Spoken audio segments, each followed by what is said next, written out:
हाँ जी, सभी को नमस्कार।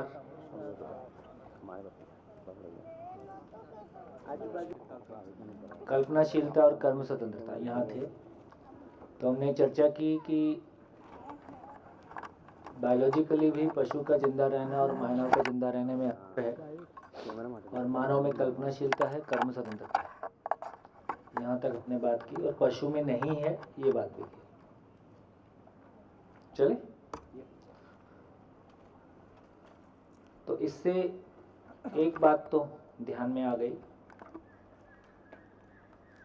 कि मानव में सुखी होने का दो रूट है। मानव में सुख का एक रूट है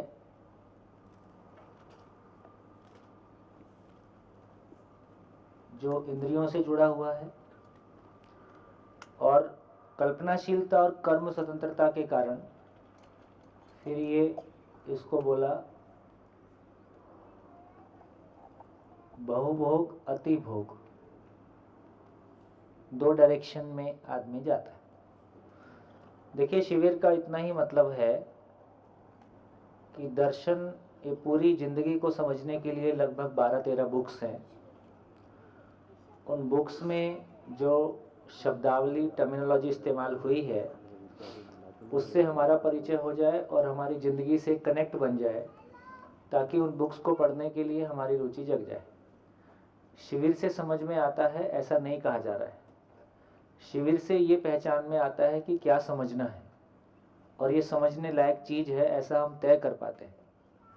इसलिए बहुत सारी टर्मिनोलॉजी भी हम साथ साथ देते रहते हैं, ताकि जब आप बुक्स पढ़ेंगे तो आपको पता चल जाए कि आप जो शब्द पढ़ रहे हैं उसका मीनिंग क्या है।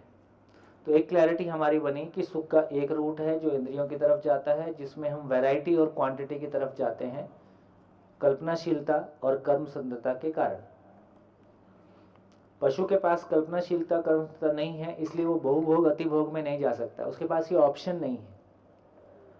मानव के पास ऑप्शन है, इसलिए समझ नहीं है तो गलती करता है। पशु के पास गलती करने का ऑप्शन नहीं है। दूसरा जो रूट है मानव का, मानव की एक बड़ी पहचान है उसका सम्मान और उसकी पहचान।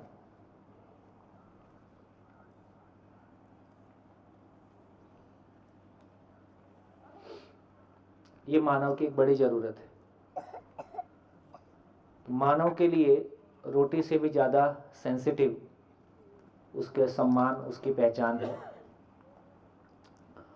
पशु को फर्क नहीं पड़ता है कि उसको पूजा करके खाना दिया जाए या फेंक के दिया जाए, लेकिन मानव को खाना देते समय यदि आपके चेहरे का एक्सप्रेशन बदला हुआ है तो हो सकता है वो कह दे कि भूख नहीं।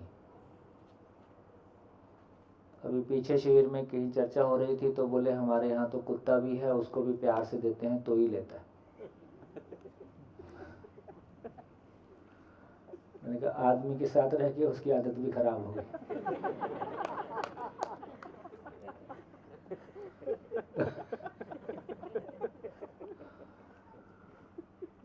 उसके लिए प्यार और गुस्से का वैसा मतलब नहीं है, एक तरह की बॉडी लैंग्वेज को पहचान लेता है।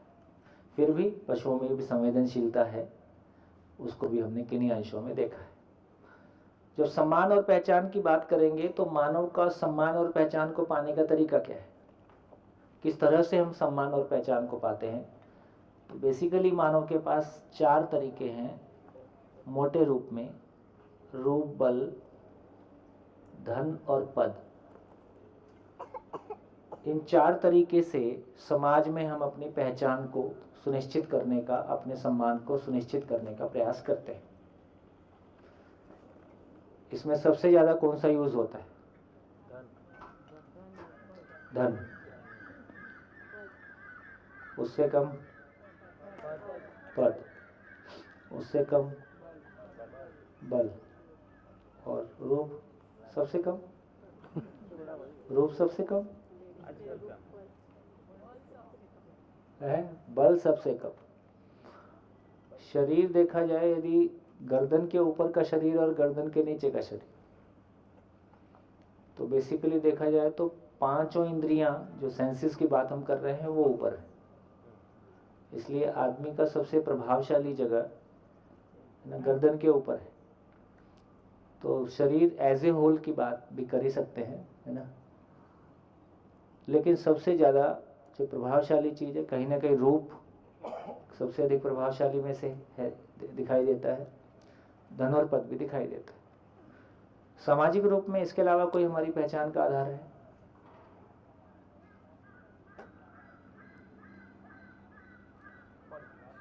समाज में जब हम जीते हैं, एजुकेशन, कोई ऐसी एजुकेशन हो जिससे पैसा और पद ना मिलता हो तो उसको क्या कहा जाए? तो ऐसी एजुकेशन किसी काम की नहीं है। तो बेसिकली हम एजुकेशन को नहीं पहचान रहे हैं, हम पैसे को पहचान रहे हैं। सारी एजुकेशन का मतलब पैकेज है। तो जिस एजुकेशन के बाद अच्छा पैकेज लग गया, बड़ा पैकेज लग गया, उसको हम अच्छी एजुकेशन मानते हैं, और जिसमें जॉब ना मिले उसको बेकार की एजुकेशन मानते हैं। और कोई तरीका है? वाणी, वाणी का भी मतलब, वाणी को बेच के पैसा मिलने लगे तो आपकी वाणी की कीमत है। आपकी वाणी से पैसा नहीं कमाई हो रही है तो वाणी की कितनी कीमत है? सामाजिक रूप में जैसा हम अपने आसपास देखते हैं, को देंगे। हेलो हेलो,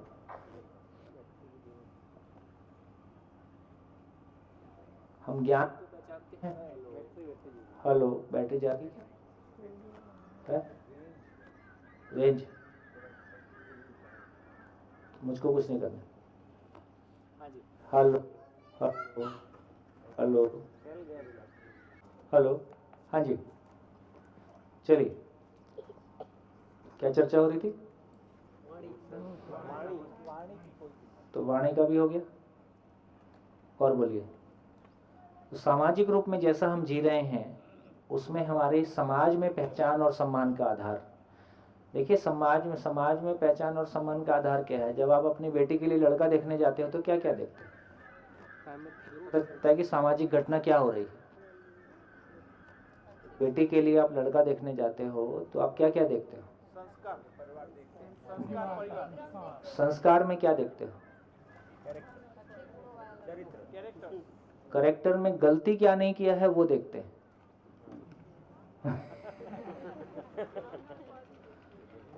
है ना। बाकी तो फिर धन और पद ही देखते हैं, है ना। हमारे समय में सामान्य लड़का शराब पीता है तो ठीक नहीं, इंजीनियर है शराब पीता है तो चलेगा। परंपरा में कहा भी गया है, वो मेरे तो याद नहीं रहता है, समर्थ के दोष नहीं देखे जाते, ऐसा भी कुछ कुछ सुनने में आता है। तो बोलिए, समाज में हमारे बीच में, हाँ बोलिए, माइक। हेलो,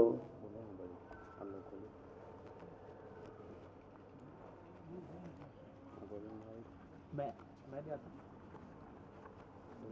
पापा मेरे को दे दो, एक और दे दीजिए। मेरे को भी चाहिए मार्कर मेरे को चाहिए, मार्कर चाहिए मेरे को मार्कर चाहिए। गांधी जी का तो इन चारों में से कुछ नहीं था उनके पास। हाँ, चारों ही नहीं थे, न तो रूप के कारण, न पद, न बल, न धन, कुछ नहीं। तो इसका मतलब क्या हुआ? गांधी जी को हम कब पहचानते हैं? गांधी जी को हम घर में पहचान लेते हैं या गांधी जी के पीछे हजारों लोग चलने लगते हैं तब पहचानते हैं? आदमी की पहचान नहीं है हमको, हजारों आदमी की पहचान है। जो चारों हैं इनसे भी ज्यादा महत्वपूर्ण है ज्ञान। तो एक मैं अपने घर के व्यक्ति का सब सम्मान करूंगा जब हजारों लोग उसके पीछे चलने लगेंगे, लेकिन पैसा आने से घर के लोग पहचानते हैं, पद आने से घर के लोग पहचानते हैं। और जो एग्जाम्पल आपने लिया है, यदि वहां घर में चले जाएंगे तो मुश्किल हो जाएगी। तो हाँ ये जो चारों चीजें उससे भी ज्यादा महत्वपूर्ण है ज्ञान। उसके पास रूप नहीं है, बल नहीं है, धन नहीं है, पद नहीं है, फिर भी ज्ञान है, समझ है, तो वो खुश रह सकता है, सुखी रह सकता है। ये आपकी बात अच्छी है, मैं कह रहा हूँ लो नमस्कार, हमारे आसपास जो है कि हमारे आसपास ज्ञान के आधार पे, हमारे परिवारों के बीच में, हमारे परिवार, हमारे समाज में ज्ञान के आधार पे पहचान होती हुई दिखाई दे रही क्या? पहचान हो या कितने लोग ऐसे दिखाई दे रहे हैं जिनको आप ज्ञान के आधार पे पहचान रहे हो? पहचान हो या न हो, यदि व्यक्ति के पास ज्ञान है तो वो खुद सुखी रहता है। वो बात नहीं कह रहा हूँ, मैं कह रहा हूँ कि चलन में क्या है। अभी जैसा हम जी रहे हैं अपने मोहल्ले में, अपने समाज में, वहाँ इज्जत मिलने का क्या आधार है? यदि व्यक्तिगत में बात करूँ तो मुझे ज्ञान सबसे ज़्यादा वो होता है, ज़्यादा मतलब मैं उसकी प्रशंसा करता हूँ। आप क्या करते हो? मैं प्रोफेसर हूँ। शादी हो गई? नहीं। इसलिए इतना बोल रहे? इसीलिए नहीं की। देख रहे हो, शादी से डरता है, ज्ञान की बात करता है। ज्ञान समझ में आ गया इसलिए शादी नहीं की। और तुम कहाँ से आए थे? इंदौर, मध्य प्रदेश। संसार में कैसे टपके? किसी ने शादी की थी तब टपके? उसमें मेरा स्वयं का कोई योगदान नहीं था, पर मैं अपने ज्ञान में वृद्धि करूं, इसमें मेरा संपूर्ण योगदान रहेगा। ये तो ठीक, आपको शुभकामनाएं। Thank you. हाँ जी, तो आशय क्लियर हो रहा है कि नहीं? जिस समाज में हम जी रहे हैं, वहाँ हमारे घर परिवार में, हमारे मोहल्ले में, क्या किसी ज्ञान के आधार पे हमारी पहचान हो रही है ना? पैसे को पहचान रहे हैं, रूप को पहचान रहे हैं, धन को पहचान रहे हैं, है ना? आप कहो कि मेरे पास पैसा और पद नहीं है पर मेरा आचरण बहुत अच्छा है, तो घर में प्रॉब्लम हो जा रही है। वगैरह, तुम ये फालतू बात बंद करो। बोलिए बोलिए। नहीं, माइक से बोलेंगे तो अच्छा।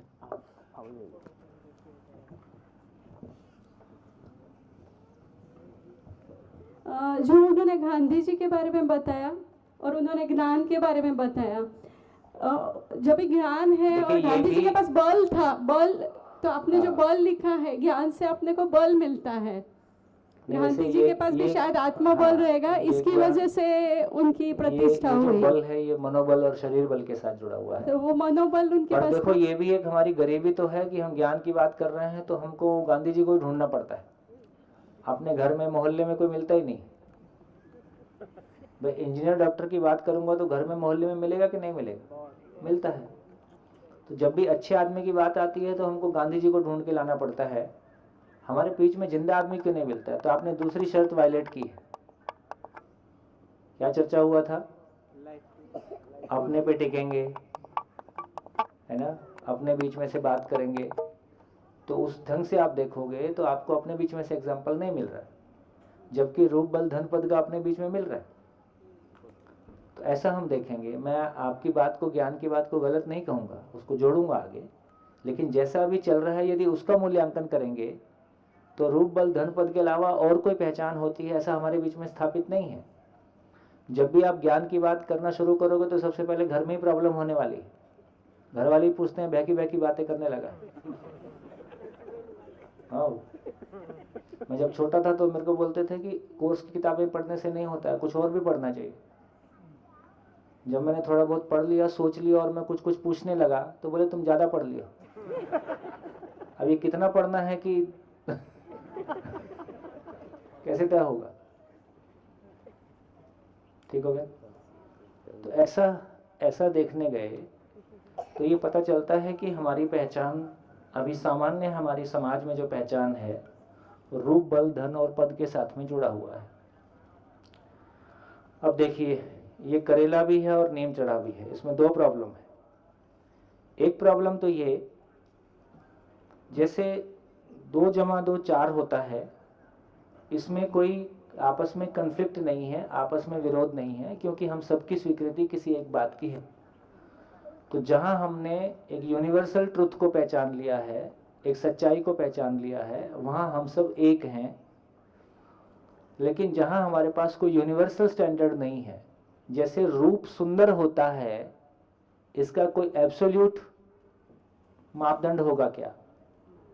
रूप का कोई एब्सोल्यूट मापदंड होगा क्या? है ना? सामान्य चर्चा में हम कहते हैं कि भाई भारत का गोरा लंदन में जाके काला हो जाता है।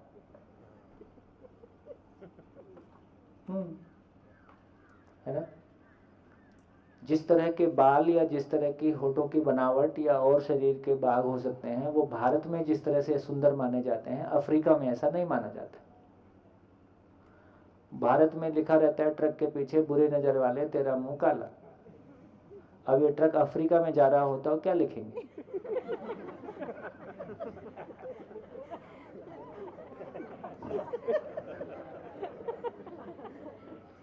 तो बुरी नजर वाले तेरा मुंह गोरा, ऐसा लिखना पड़ेगा। तो गोरे का भी क्या कोई एब्सोल्यूट मापदंड है? तो शरीर की सुंदरता का कोई भी एब्सोल्यूट मापदंड नहीं है। उसी तरह से शरीर का भी, धन का कोई एब्सोल्यूट मापदंड है? इतना होने से आदमी को अमीर बोलेंगे? हर अमीर व्यक्ति अपने से अमीर व्यक्ति के सामने अपने आप को गरीब पाता है। हर पद वाला व्यक्ति अपने से बड़े पद वाले के नीचे अपने आप को गरीब पाता है। तो इसका मतलब यह हुआ कि यदि ये हमारे सामाजिक पहचान के, सम्मान के मापदंड हैं, और मैं अपने आप को छोटा मानना चाहूंगा कि बड़ा मानना चाहूंगा? हर व्यक्ति अपने आप को छोटा स्वीकार करना चाहता है कि बड़ा स्वीकार करना चाहता है? बड़ा स्वीकार करना चाहता है। तो मैं आपको छोटा स्वीकार करना चाहूंगा, तब मैं बड़ा साबित होता हूं। तो इसलिए जैसे ही हम इस तरफ जाते हैं तो एक आपस में कंपैरिजन का दौर शुरू हो जाता है। मेरा सारा सम्मान, मेरी सारी पहचान, सब कुछ हेलो, मेरी सारी सम्मान, सारा मेरा पहचान है ना, वो किसी के कंपैरिजन में है, वो अपने आप में नहीं है।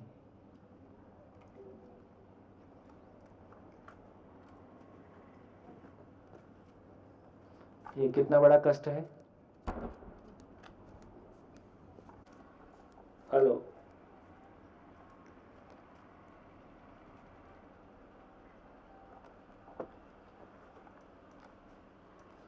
ये कितना बड़ा कष्ट है।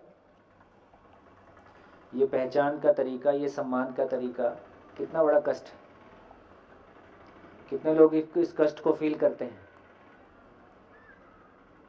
अब जो हाथ ना उठाए वो प्रॉब्लम में है। तो ये इतना बड़ा कष्ट है कि लगातार हमको एक दूसरे को हम जज कर रहे हैं, उसके कपड़ों से, उसकी गाड़ी से, उसके बोलने से, उसके रंग रूप से, कि ये मेरे से ज्यादा है कि मेरे से कम है। और क्यों जज कर रहे? क्यों जज कर रहे? क्योंकि मेरे पास भाव की बहुत गरीबी है। मेरे पास खूब सारा भाव होता तो मैं सबको प्यार दे सकता था, सबको सम्मान दे सकता था। मेरे पास भाव बहुत कम है। तो मैं आपसे ये सब इसलिए पूछ रहा हूं कि मुझको, मेरे पास भाव बहुत कम है, तो मैं ये तय कर रहा हूं कि मुझको आपको सम्मान देना है कि नहीं देना है। जैसे मैं चर्चा कर रहा हूं कि दिल्ली में ये बहुत खतरनाक क्वेश्चन है कि आप कहाँ रहते हो। ये बहुत खतरनाक क्वेश्चन है। सभी जगह, सभी जगह आदमी तो वही है। इससे सिद्ध होता है कि उसका सॉफ्टवेयर उतना ही है। तो ये अब जैसे महिलाओं से उनकी उम्र नहीं पूछते, ऐसा बोलती है अंतर्राष्ट्रीय मर्यादा है। कुछ राष्ट्रीय मर्यादाएं हैं, कुछ अंतर्राष्ट्रीय हैं। और पुरुषों से उनकी एज नहीं पूछते। ऐसा क्यों होता है? पुरुषों की उनकी आय नहीं पूछते। अब तो महिलाओं की भी आय हो गई ना। ये तो पुराने जमाने की कहावत है, जब पुरुषों की आय होती थी। तो किसी से उसकी आय नहीं पूछते, इनकम नहीं पूछते, और महिलाओं से उनकी उम्र नहीं पूछते। ऐसा क्यों होता है? हाँ जी, महिलाओं का हिस्सा महिलाएं बताएंगी, पुरुष का पुरुष, या पुरुष का तो दोनों बता सकते। हाँ जी, बताइए ऐसा क्यों होता है? ऐसा क्यों होता है? हाँ जी, माइक पीछे वाली लाइन में ही माइक। कारण क्या है? चालू करना। कारण ये होता है कि जो पुरुष होते हैं वो अपनी आय ज़्यादा बताने की कोशिश करते हैं हमेशा, और महिलाएं अपनी एज कम। ऐसा क्यों होता है?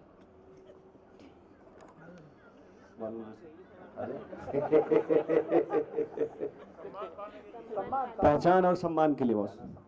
पहचान और सम्मान के लिए। तो कम एज बोलने से क्या सम्मान मिलता है? और ये पुरुष क्यों बताएगा? बताओ बहनों।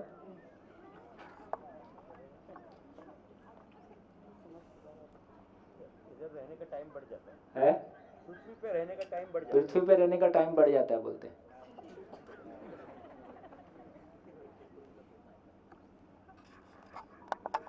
देख रहे हो कैसा सन्नाटा है? सन्नाटा भी अपने आप में कुछ कहता है। हाँ जी, एक बहन ने हाथ उठाया।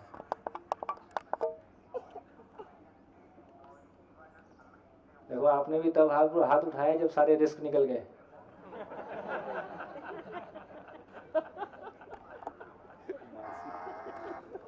बहनों का तो मैं कह सकती हूँ कि वो बुढ़ापे से जो डर लगता है, बड़ा होने से बाल सफेद हो जाते हैं या फिर उम्र दिखने लगती है, तो उम्र का जो कहते हैं कि भैया 40-45 साल की हो गई तो ये तो बहुत बड़ी हो गई।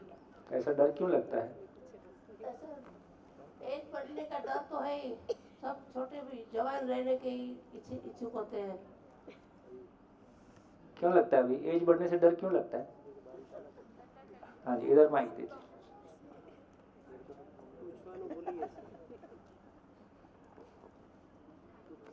थोड़ा खड़ा होके बोलेंगे तो अच्छा। Hello, I am बीजल Suthar from Vadnagar.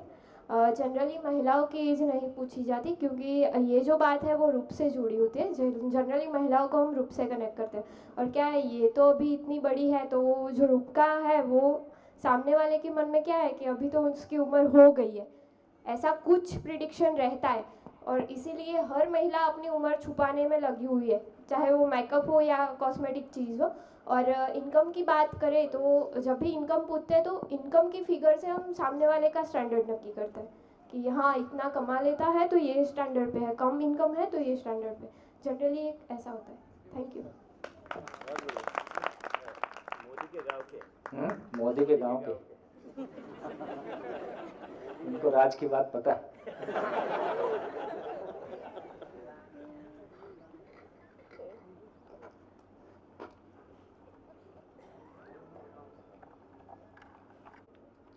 तो महिलाओं को कम उम्र बताने में, ज्यादा उम्र बताने में संकोच होता है। ये महिलाओं की प्रॉब्लम है कि पुरुष की प्रॉब्लम?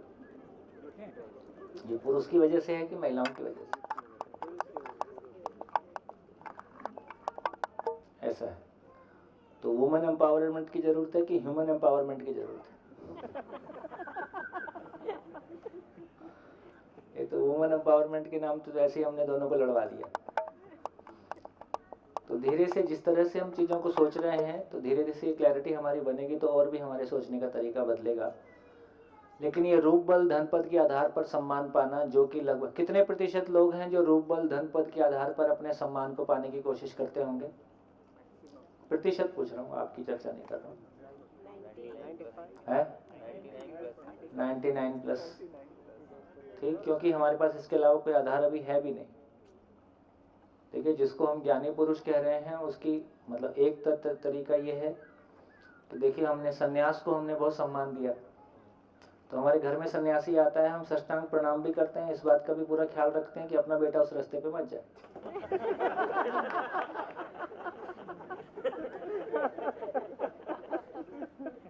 बहुत झंझट है भाई। आप बोलते हो सरल सहज जीना कैसा होता है, आपसे ये पूछो कि कॉम्प्लिकेशन कैसे लाया जा सकता है। तो इस तरह से कोई ज्ञान की ज्ञान के आधार पे आदमी को पहचाना गया है, ऐसा इसका स्वरूप परिवार में, समाज में दिखाई नहीं देता है। हाँ, किसी व्यक्ति के पीछे भीड़ चल दी है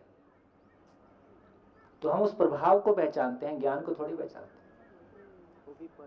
और भीड़ इकट्ठी करने के तो 100 तरीके, और भीड़ होने से किसी ज्ञान का प्रमाण नहीं है। यदि YouTube पे आप जाके देखोगे तो किस वीडियो को सबसे ज़्यादा लाइक मिला है तो उसका कोई ज्ञान से कोई लेन देन नहीं होता। तो बताइए, तो क्या समझ में आया? रूप बल धन पद के आधार पर जो भी पहचान की तलाश में हम हैं, उस पहचान में सबसे मुश्किल चीज क्या हो गई? उसमें मुश्किल चीज क्या हो गई कि वो हमेशा कंपैरिजन में है, और हमेशा मैं अपनी पहचान के लिए किसी दूसरे के साथ कंपैरिजन, किसी दूसरे को छोटा साबित करके, तो इस आधार पे जो पहचान है उसमें मेरा होना बराबर दूसरों का ना होना। दूसरा मेरे से छोटा रहता है तो मेरे को ठीक लगता है, अपना होना लगता है। ये मेरे पास गाड़ी है और दूसरा भी वही गाड़ी ले आया तो अब मेरी गाड़ी कोई काम की नहीं रह गई। तो ये जो पहचान का हमेशा संकट बना रहता है, हमेशा कंपैरिजन बना रहता है। अच्छा, कुछ चीजें तो फिर भी ऐसी हैं जो हम कम से कम जिसको बढ़ाने की कोशिश कर सकते हैं। मेरी कार छोटी है, मैं बढ़ा सकता हूँ। मेरा मकान छोटा है, मैं बढ़ा सकता हूँ। अब मेरा रंग ऐसा है जो मेरे को स्वीकार नहीं है, अब मैं रंग कहाँ से बदलूं? मेरी हाइट ऐसी है जो मेरे को स्वीकार नहीं है, अब हाइट कहाँ से बदलूं? ये वो चीजें हैं जो जिंदगी भर हमारे साथ चलती हैं और हमारे साथ जिंदगी भर एक इन्फिनिटी कॉम्प्लेक्स बना रहता है। तो इन चीजों को देखने जाएंगे तो एक तो पता चला कि ये रूप बल धन पद का सारा इसका बड़ा झंझट है कि इसमें आपस में कंपैरिजन है, और कंपैरिजन हर क्षण मैं अपनी स्थिति के लिए परेशान रहता हूं कि मैं हूं कि नहीं हूं। दूसरा कंपैरिजन से जुड़ा हुआ मामला यह हो जाता है, मैं सम्मान और पहचान कैसा चाहता हूं, वो स्थायी हो कि अस्थायी हो। और रूप बल धन पद अपने आप में इनका नेचर कैसा है, ये स्थायी है कि परिवर्तनशील है?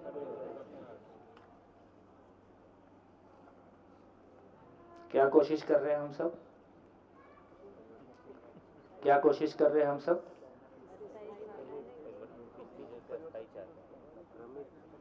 क्या कोशिश कर रहे हैं? हम परिवर्तनशील चीजों से स्थायित्व पाने का असफल प्रयास सारी जिंदगी करते हैं।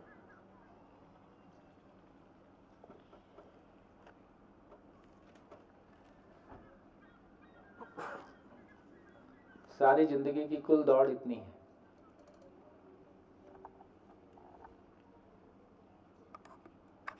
ना, किसी परिवार में पैदा होने वाला बच्चा, कोई फर्क नहीं पड़ता किस परिवार में पैदा हो, वो कैसे दुख पाएगा उसकी कहानी पहले से लिखी जा सकती है।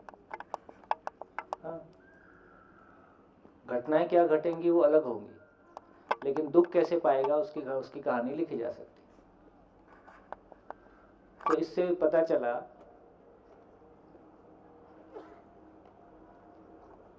तो एक तो ये लगातार कंपैरिजन में है, दूसरा ये लगातार परिवर्तनशील है। कंपैरिजन में है इसलिए हमेशा छोटा बड़ा का द्वंद्व, कॉन्फ्लिक्ट चलता रहेगा, और मैं जैसा हूं उस पे बना रहूंगा कि नहीं बना रहूंगा। शरीर कल जवान दिखता था, आज जवान नहीं दिखता है, इसको आप रोक नहीं पाएंगे, ये परिवर्तनशील है। तो उसमें परिवर्तनशीलता और इधर स्थायित्व की चाहत, ये दोनों आपस में कन्फ्लिक्ट बना लेता है। इसलिए बुढ़ापे से डर लगता है, इसलिए शरीर की ढलती उम्र से डर लगता है। फिर लोग रिटायर होते हैं ना, सरकारी नौकरी करने वाले लोग जो बहुत ज़्यादा केवल पद के प्रभाव में रहे, केवल पद से अपनी पहचान बना के रहे, नौकरी छोड़ के 5 साल में बूढ़े हो जाते हैं, क्योंकि अब दरबार नहीं लगता। वो जो दरबार जो आपके अहंकार का पोषण करता था, अब कोई दरबार नहीं लगता है। तो दोस्तों, इसका मतलब है कि जो कुछ भी पैसा कल तक था, आज कुछ कम हो गया। इतना भी कम नहीं हो गया है कि कोई खाने पीने की दिक्कत है। मैंने ऐसे लोगों को अपने दोस्तों ने अपने ही आसपास देखा जो अपने दोस्तों के साथ कंपैरिजन की वजह से डिप्रेशन में चले गए, पूरा परिवार बर्बाद हो गया। कोई खाने की कमी नहीं थी, लेकिन अपने दोस्तों की तुलना में कम साबित हो रहे हैं। तो कंपैरिजन की हालत ऐसी है, इवन भाई भाई से नहीं पूछ सकता है कि कितना कमा रहे हो, इतना सेंसिटिव इशू है। जीना तो आर पार होता है, जीना तो ट्रांसपेरेंसी के साथ होता है। हमारे तो बीच में इतनी सारी दीवारें हैं, इतने सारे शिष्टाचार हैं। तो इससे 3 फ्री गिफ्ट मिलती हैं, 1, 2 और 3।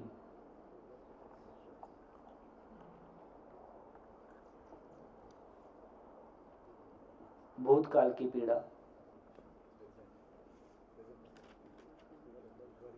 वर्तमान से विरोध, और भविष्य की चिंता।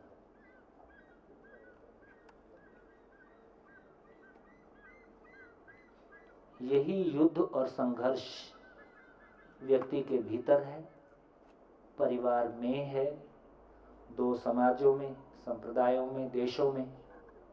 इतनी ही कहानी है। अपने को केंद्र में रख के सारी बात को सुनेंगे तो आपको चीजें समझ भी आएंगी। जब भी हम दूसरे के बारे में सोचते हैं, इसका नाम भड़ास है, उससे कुछ भी समझ में अपने को नहीं आएगा, अपना टाइम खराब होता है।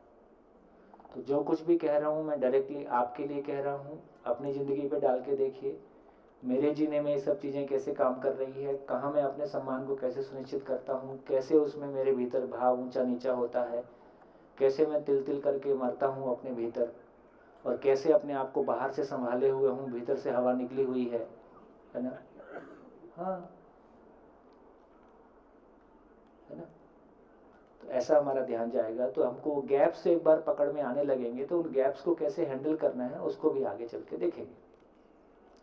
तो जितनी बात मैंने आपके सामने रखी, इससे क्या समझ में आया अपने लिए लिख डालिए। जितनी बात मैंने आपके सामने की है, अब यहाँ निरीक्षण भी कर सकते हैं, परीक्षण भी कर सकते हैं, सर्वेक्षण भी कर सकते हैं। मेरी जिंदगी कैसे चल रही है, इंद्रियों के साथ मैं कैसे सुख को तलाश करता हूँ, कैसे बहुभोग में जाता हूँ, कैसे अतिभोग के लिए मन करता है, उसको मैंने कितनी कोशिश की है, उसमें मैंने क्या पाया है। मैं यहाँ बिल्कुल नहीं कह रहा हूँ कि इंद्रियों से सुखी होना गलत है, मैं ऐसा बिल्कुल नहीं कह रहा हूँ। मैं ऐसा बिल्कुल नहीं कह रहा हूँ कि रूप बल धन पद गलत है, ऐसा बिल्कुल नहीं कह रहा हूँ। तो मेरे बोलने से ऐसा कोई मैसेज नहीं जाए कि इंद्रियों से सुखी होने का जो एक क्रम है, अभी मैं निष्कर्ष में कुछ नहीं दे रहा हूँ, कुछ बातें शेयर की हैं। एक बार आप अपने आप में जांच के कुछ लिखना चाहें 2 मिनट में एक बार लिख लीजिए।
हाँ जी, किसी को कुछ कहना है?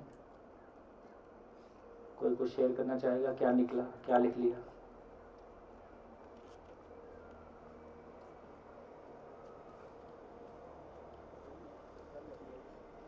हाँ जी, माइक आगे, एक माइक आगे।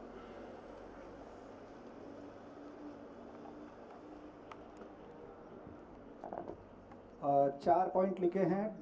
First of all, don't compare, दूसरों के देखा देखी मत करो, या जो ये हम लोग जो बोलते हैं बैलेंस्ड, उसका दूसरा balanced approach towards looks, strength, wealth and position, जो रूप, बल, धन और पद का, और खुद का थोड़ा क्वालिटी ऑफ लाइफ, वही इम्प्रूव योर भाव और विचार, जो basically overall quality of life.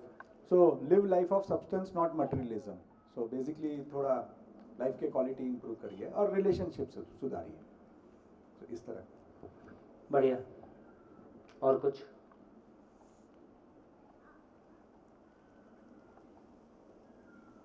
अब यदि इस चर्चा को देखें तो कितने जी बोले जो अपने पास है, जिससे मान और सम्मान और पृथ्वी पे पा सकूं, सम्मान पा सकूं उसकी कोशिश करते रहते हैं। जो बाकी नहीं है उस मतलब मेरे पास अगर पैसा पैदा नहीं है, मैं पैसे की मदद करके नहीं पा सकता हूँ, तो कोई और प्रकार की मदद करके, पद है तो पद से कर रहा हूँ ऐसा, मतलब इसी में व्यस्त रहते हैं, इसी में व्यस्त रहते अगर बाहर वालों के साथ इस तरह से रहते हैं, मगर घर वालों के साथ दूसरे तरीके से करते हैं, क्योंकि वो ऐसे नहीं देंगे। हाँ तो घर वालों के कहने का मतलब जो बोला वो अभी तुरंत हाजिर कर दिया।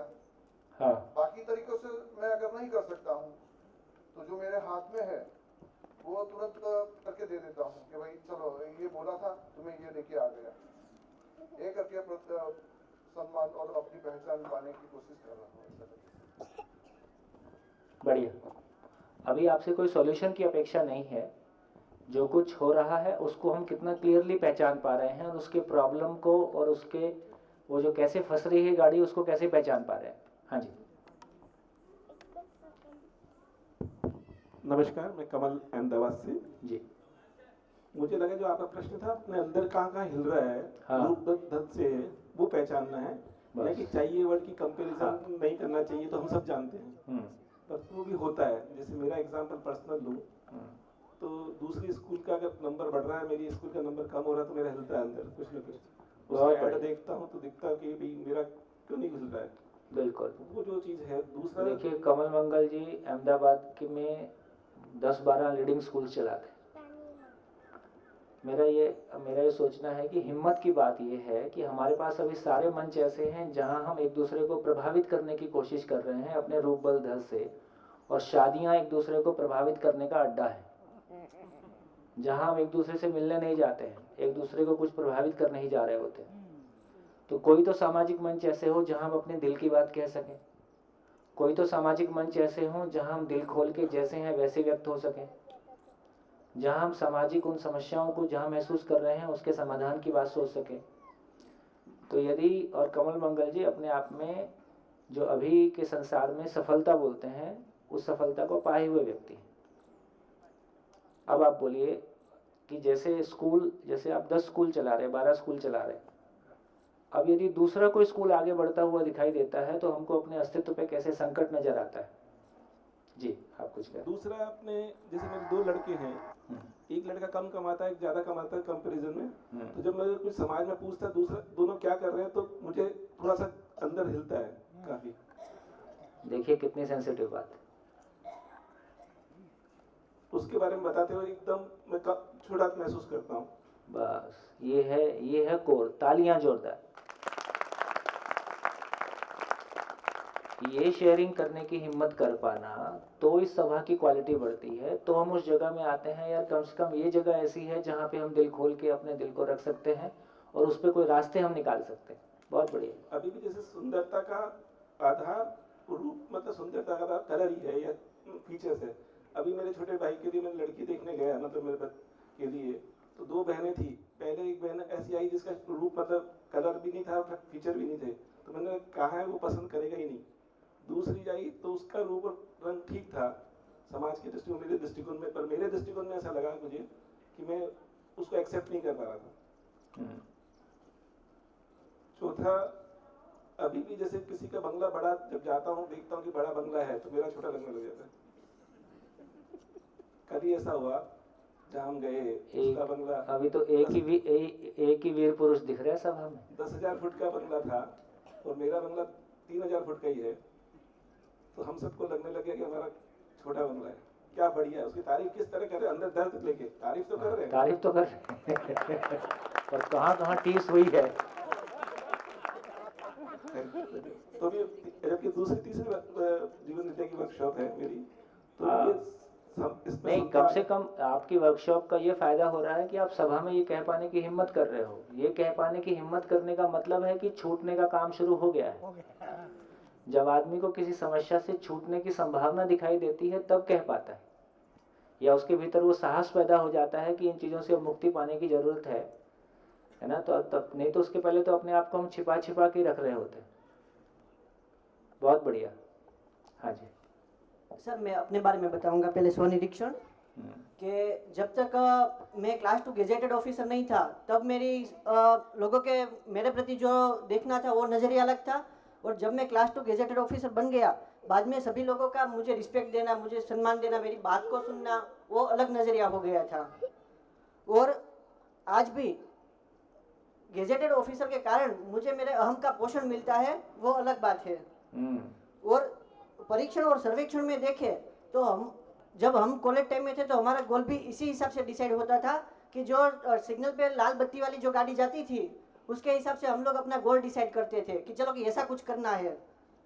और पूरा समाज में सर्वेक्षण के हिसाब से जो मेरे समाज का मैं बोलूँ तो आज अगर मैं कहीं कुटुंब में दूसरे फैमिली के वहाँ पे जाता हूँ तो मम्मी पापा उसके बच्चे को बोलते हैं, डांटते हैं कि तुम लोग क्यों नहीं पढ़े, तुम लोग इसी तरह क्यों नहीं बने, इसलिए उसके माइंड को कंटिन्यू टॉर्चरिंग रहता है। बिल्कुल ठीक, थैंक यू, बहुत बढ़िया। हाँ जी,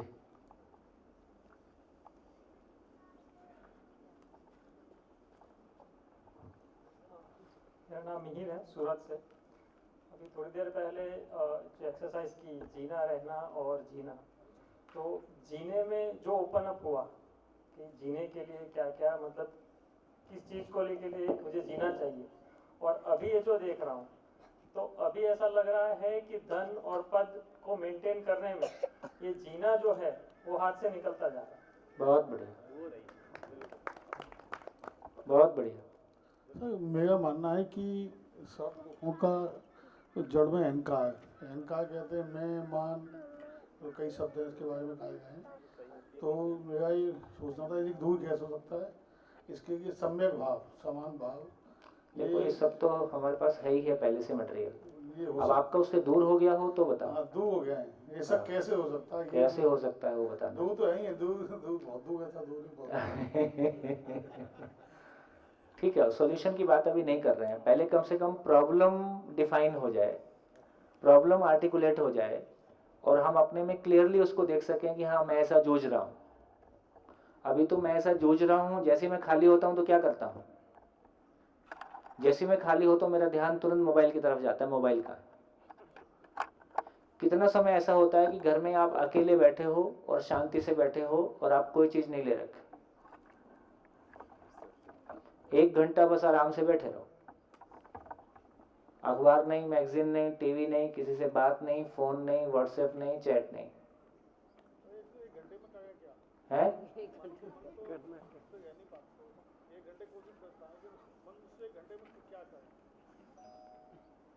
माइक लो,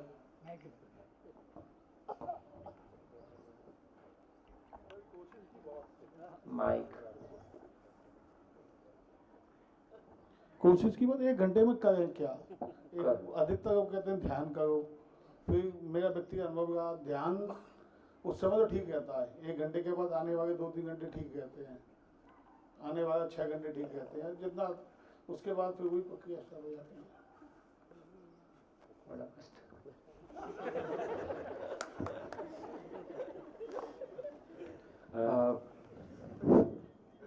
हाँ जी, मैं पिछले 1 साल से घूम रहा हूँ, मतलब भटक रहा हूँ इधर उधर, और मुझे बहुत मज़ा आता है। जहाँ जाता हूँ नए नए तरीकों से लोगों से मिलता हूँ, आनंद आता है। लेकिन जहाँ जाता हूँ लोग एक ही बात पूछते हैं, भाई इसे होगा क्या, कर क्या रहे हो, इसे निकलेगा क्या, पैसा कहाँ से आएगा, नौकरी कहाँ से लगोगे, तुम अपनी ज़िंदगी बर्बाद कर रहे हो। एक साइड में वो लोग बोलते हैं, दूसरे लोग बोलते हैं, जो लोग फंसे हुए हैं वो लोग, भाई मज़ा आ रहा है, ज़िंदगी तो यही है, लेकिन इससे काम कैसे चलेगा। ठीक बात। और मुझे भी समझ में नहीं आ रहा है कि मज़ा तो बहुत आ रहा है, मस्ती खड़ी हो रही है, हस्ती खड़ी तो नहीं हो रही, लेकिन काम कैसे चलेगा, लेकिन मज़ा आ रहा है। और ये कितने दिन चलेगा? 10 दिन नहीं चलेगा। जो ये नयापन है, जैसे एक शर्ट का नयापन होता है, गाड़ी का नयापन होता है, शादी का भी नयापन होता है, ये कुछ दिन में नॉर्मल हो जाता है। कुछ दिन के बाद आपका ही ऐसा स्थिति आ सकता है कि आपको बिल्कुल कहीं घूमने की इच्छा नहीं होगी। कोई कहेगा कि सारा खर्चा मैं ही करूंगा और मैं तुमको घुमा के लेके आना चाहता हूँ, आप बोलोगे कुछ घूमने की बात है। तो कोई भी एक चीज का नयापन है और एक समय के बाद वो नयापन खत्म हो जाता है, तो लंबा नहीं चलेगा। ऐसा नहीं है, मेरे एक दूसरे मित्र हैं जो कि डायमंड मर्चेंट है, अच्छे से वेल एस्टेब्लिश्ड है, लेकिन वो इतना ही कमाते हैं कि जितना सजे महीने का लाख रुपया हो जाए, बाकी समय में दबा के घूमते हैं और इतना पैसा आप फोन पर चला के चलते हैं। वो पिछले 20 साल से कर रहे हैं। तो अगर मन अंदर से मस्त रहता है तो पॉसिबल तो है। वो भी समझना पड़ेगा कि बाहर से हमको आदमी कैसा दिखाई देता है और भीतर से कैसा है, दोनों अलग अलग है। ये सभा की महिमा है ये इन लोगों की महिमा है जो सभा के सामने अपना दिल खोलना शुरू किया है। अभी तो हमको आदमी बाहर से दिखता है ना, वो पता नहीं किस दुख की जो आदमी दौड़ रहा है उसके पीछे अंदर की स्थिति, उसकी मनस्थिति कैसी है, अभी हमको नहीं पता है। तो ज़्यादा बात हम अपनी ही कर सकते हैं। अपनी करते हो तो आपको अंदाजा मिलता है कि हाँ ये लंबा चलने वाली चीज़ नहीं है। हाँ जी, आप कुछ कह रहे थे। लिखना तो बड़ा 2 मिनट में पीछे देख के लिखना बड़ा मुश्किल काम है। मैंने खुद को देखने की कोशिश की तो एक चीज़ संबंध मैंने देखा बहुत कमज़ोर हुए हैं। बहुत बढ़िया। आत्मविश्वास बुरी तरह से हिला हुआ है। बहुत बढ़िया। और देखता हूँ तो ये था कि शायद उम्मीद की एक दुकान था मैं जो फेल हो गई है। बहुत बढ़िया। देखिए मुझको लगता है जैसा कि मैंने पहले भी कहा कि 30 के लोगों के लिए ये आईना है। यदि सॉफ्टवेयर यही है तो गाड़ी यहीं पहुंचनी है। हम बहुत आशाओं से भरे होते हैं कि हमारी गाड़ी यहाँ नहीं पहुंचेगी, पर लगभग 60 के बाद मैं क्या हुआ कि कभी कॉलेज में रहते हुए मुझको एयरफोर्स के लिए बहुत क्रेज़ था, तो मुझको लगता था कि मुझको फाइटर पायलट बनना है।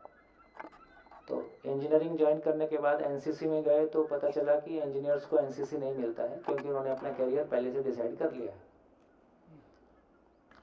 तो फिर भी मेरा वो रुझान था, तो संयोग से जहाँ मैं पढ़ता था वहाँ एयरफोर्स का बेस भी था। तो एक दिन मैं उत्सुकतावश उस बेस में चला गया। क्योंकि मैं उन लोगों को अपना रोल मॉडल मानता था, तो वहाँ जाके उनसे बात करना शुरू किया कि आप लोग को कैसा लगता है, आप लोग कैसा फील करते हो। जवानी में बड़ा उत्साह रहता है। तो उन्होंने कहा कि रोज़ यही सोचते हैं कि रिज़ाइन कैसे करें। अब मुझको बहुत धक्का लगा। तो जिसको मैं रोल मॉडल मानता था वो ऐसा बोलता है। तो उन्होंने कहा देखो युद्ध रोज़ नहीं होता है और काम भी कोई ज़्यादा नहीं है, मेस में बहुत सारा टाइम पास करना होता है। तो उस आधे घंटे की मुलाकात ने मेरे ऊपर जो एक ओवर इवैल्यूएशन था, जो एक अधिमूल्यन था, वो नॉर्मलाइज कर दिया। उसके बाद से मेरा उधर जाने की इच्छा बहुत नहीं हुई। तो मैं ये कहना चाहता हूँ कि 30 के 20 के बाद के लोग, 25 प्लस माइनस के लोग क्या कभी अपनी ज़िंदगी में सर्वे करके देखते हैं कि जो मैं बनना चाहता हूँ वो कुछ लोग पहले भी बने होंगे, उनसे पूछ के देख लूँ उनको कैसा लगता है कि जो ज़िंदगी मैं पाना चाहता हूँ, मैं कोई धन पैसा पाना चाहता हूँ या मैं कोई पद पाना चाहता हूँ, तो मेरे से पहले भी लोगों ने उस पद को पाया होगा, उतने पैसे लोगों ने पाए होंगे। उस मंजिल को पाके, उस रिजल्ट को पाके उनको कैसा लगता है, कभी ऐसा पूछने की कोशिश की? हम एक बिजनेस शुरू करते हैं तो उस बिजनेस में जो भी सफल लोग हैं या उस बिजनेस में जो भी कंसल्टेंट अवेलेबल है उसके बारे में हम पूरा सर्वे करते हैं, उसका प्रोडक्ट, उसका मार्केट, उसका फ्यूचर, है ना, सारी संभावनाओं को बहुत पैसा खर्चा करके कंसल्टेंट अपॉइंट करते हैं और उसको हम सीखते हैं। हमारी ज़िंदगी को लेके हम कितना सर्वे करते हैं?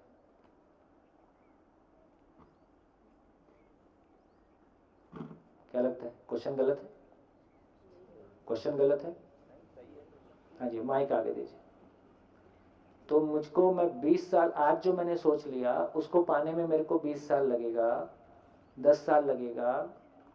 तो मैं 20 साल बाद जो पाऊंगा, 10 साल बाद जो पाऊंगा, वो अभी भी कुछ लोगों ने पा चुका है। कम से कम उनसे जाके एक बार पूछ के तो देखें कि वो कैसा फील कर रहे हैं, जैसा सोच के वो निकले थे वहाँ पहुँचे कि नहीं पहुँचे। भैया वो क्वेश्चन एकदम सही है आपका, और वैसा सर्वे करने जाते हैं ना, लेकिन आपने जो बोला ना एक पॉइंट कि जो ऐसा मंच जहाँ ओपनली और पारदर्शक आंसर मिले, क्योंकि जैसे भी हम पूछते हैं कैसा चल रहा है आपका, सब बढ़िया है ना, तो जब सर्वे करते हैं तो वही एज यूजुअल चेहरा आ जाता है, सामने वाला भी बोलता है यस बहुत मजा है, ये है, तो रियलिटी जो अंदर का हिलने वाला वो सब है, तो वो फीडबैक कंप्लीटली आता नहीं है। तो कभी कभी सर्वे के बाद भी रॉन्ग डायरेक्शन चला जाता है, ऐसा होता है। बहुत बढ़िया, अच्छी बात। मैंने एसवाई में, एसवाई क्या होता है? सेकंड ईयर कॉलेज में सर्वे किया था, लगभग 80 लोगों का, अलग अलग क्षेत्र का। 80 में से एक आदमी ने ठीक बोला, बाकी सब झूठ बोलते थे, क्योंकि जो भी सफलता पाए है उसका अपना नक्शा होता है और वो बोलता नहीं है कि इसमें ठीक नहीं है। फिलसुफ हो या लेखक हो या धनपति हो या प्रोफेसर हो, सब गलत बोलते हैं। 5-25 प्रश्न, 2-4 प्रश्न में चैलेंज हो जाता है और हमको कटहरे में खड़ा कर देते हैं। हाँ, इसलिए सर्वे में भी कुछ निकलता नहीं। तो सार बात ये निकली कि मतलब ऐसा पूछने से भी ऐसा वातावरण हमारा नहीं है कि सामने वाला बहुत दिल खोल के अपनी बात कहे, या उसको भी अपना सम्मान और पहचान को छेड़ना बड़ा मुश्किल काम लगता है। तो ये सारे इश्यूज ऐसे हैं कि और जब तक इस पे हमारी बात नहीं होगी तो जो एक रास्ते पे चल के जो लोग कहीं नहीं पहुंचे हैं, बाकी सब भी उसी रास्ते में आ रहे हैं, और ऊपर वाले उनको लौट के नहीं बता रहे हैं कि देखो ये इधर जो है डेड एंड है, आगे रास्ता बंद है ना। तो ये हमारे समाज की गरीबी है कि समाज में जो लोग उस रास्ते पे आगे गए, उन्होंने वापस लौट के नहीं बताया कि रास्ता आगे बंद है, तुम इधर मत जाओ, है ना, या इसके बारे में कुछ और सोचने की जरूरत है। हाँ जी सर त्यागी जी, मैं अपने लिए बात बोलूं, साहब अभी कह रहे थे 5% आदमियों की बात सही होती है। मैं शायद उन 5% में हो सकता हूं। मुझे अपने आप पर, आत्मबल पर इतना विश्वास है, कहीं मैं किसी समारोह में जाता हूं, शादी विवाह या और कोई सामाजिक संगठनों में, तो वहाँ के बड़े बड़े धनपति भूपति, वहाँ मुझे अग्रिम पंक्ति में स्थान मिलता है, जबकि मेरे पास धन बल और रूप बल कोई बल नहीं है ऐसा। इसके साथ ही आत्मबल जरूर है, इसके साथ उनकी अच्छी अच्छी गाड़ियाँ आती हैं, मैं चाहे पैदल पहुँचता हूँ लेकिन मुझे सम्मान मिलता है सर। बहुत बढ़िया, उसकी भी चर्चा करेंगे सर। हाँ, लेकिन ऐसे मॉडल जो है ये ऑब्सोलीट मॉडल है।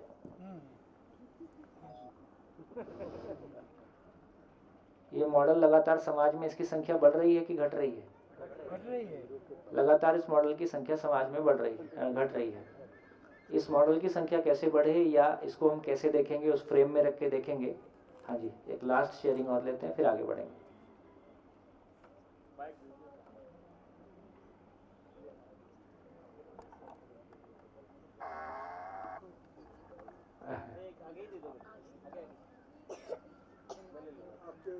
Mic on.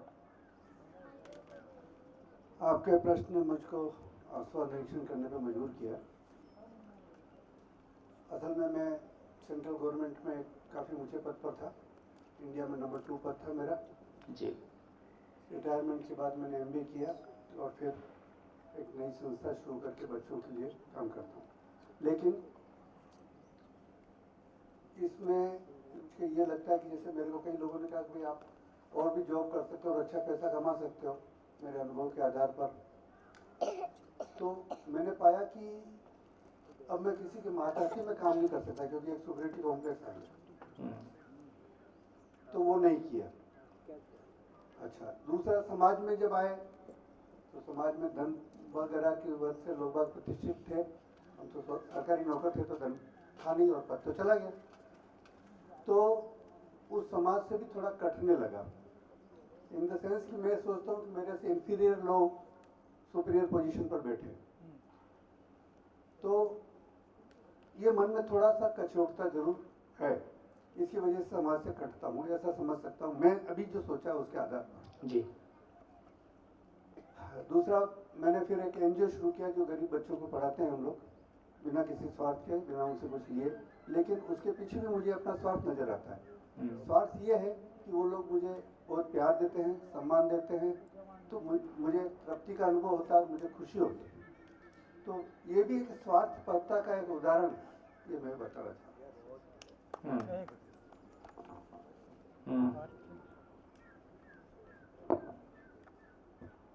देखिए, इस चर्चा में ऐसा नहीं कहा जा रहा है कि धन और पद कोई खराब चीज़ है, ये मैसेज ना जाए कि धन और पद कोई गलत चीज़ है, ऐसा नहीं कहा जा रहा है।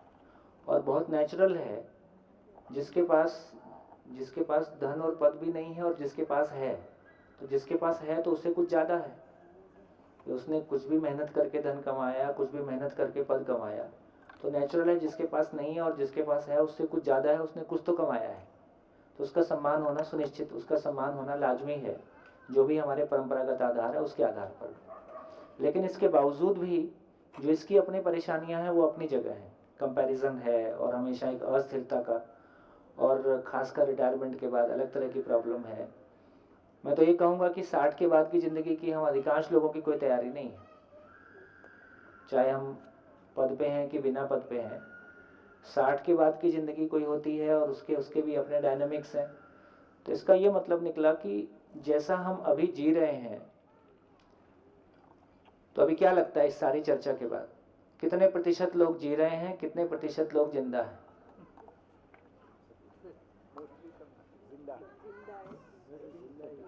है?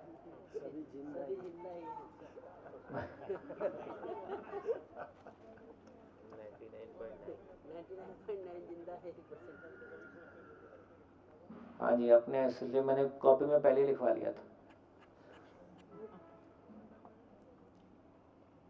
तो कितने प्रतिशत लोग जी रहे, कितने प्रतिशत लोग जिंदा हैं?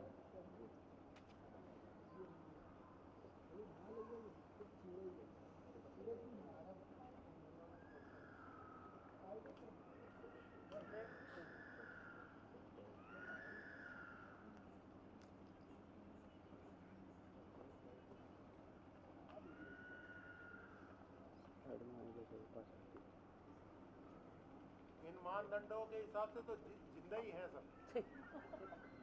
फिर भी कुछ लोगों को ऐसा लग रहा होगा कि ये कुछ बात ठीक सी नहीं लग रही है ना? हो सकता है अपनी किन्हीं आपको लगता है कि वो कभी खुशी कभी गम टाइप रहता है ना, कभी कभी जिंदा रहता हूँ, कभी कभी जीता हूँ, ऐसा भी लग रहा होगा। तो कितने लोगों को ऐसा लग रहा है? कभी कभी जी लेता हूँ, कभी कभी जिंदा रहता हूँ, तो ऐसा लगता है। तो थोड़ी इसमें एक गुंजाइश और है, उसको ठीक कर लेते हैं। एक क्वेश्चन आपके सामने रखता हूँ, उसके आधार पे थोड़ी और क्लैरिटी बनेगी, फिर एक फाइनल पिक्चर सामने आएगी, फिर फाइनल बात करेंगे। तो उसी एग्जाम्पल को फिर से रिपीट करता हूँ जो हर शिविर में करता हूँ। एक व्यक्ति ने 65 बार रक्तदान किया। किसी एक शिविर में ऐसे ही किसी चर्चा पे एक व्यक्ति नाराज हो गया। उसने कहा कि आप ऐसी बात कैसे कर रहे हो, मैंने 65 बार रक्तदान किया है। 65 बार उसने इसलिए बताया कि क्योंकि चर्चा ऐसी निकल आई, कोई उसको 65 बार की गिनती वो कर रहा है ऐसा नहीं है, और बिना किसी आर्थिक अपेक्षा के किया है, बिना किसी अखबार में नाम छपाने की अपेक्षा के किया। अब मैं बताओ मैं जिंदा हूँ कि मैं जी रहा हूँ?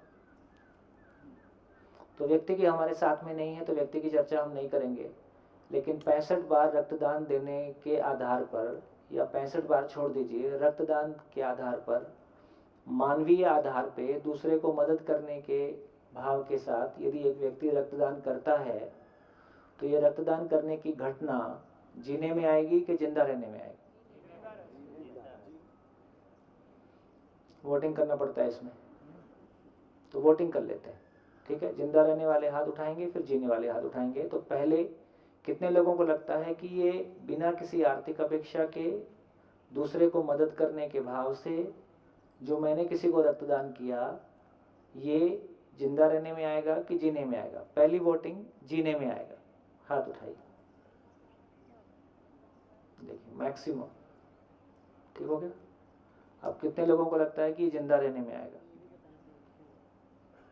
लगभग 25%। ठीक, तो जो लोग नए हों, पहली बार शिविर कर रहे हैं और उनका आंसर है कि ये जिंदा रहने में आएगा, पहले वो बोलेंगे। हाँ जी, माइक उठाएं। हाँ जी,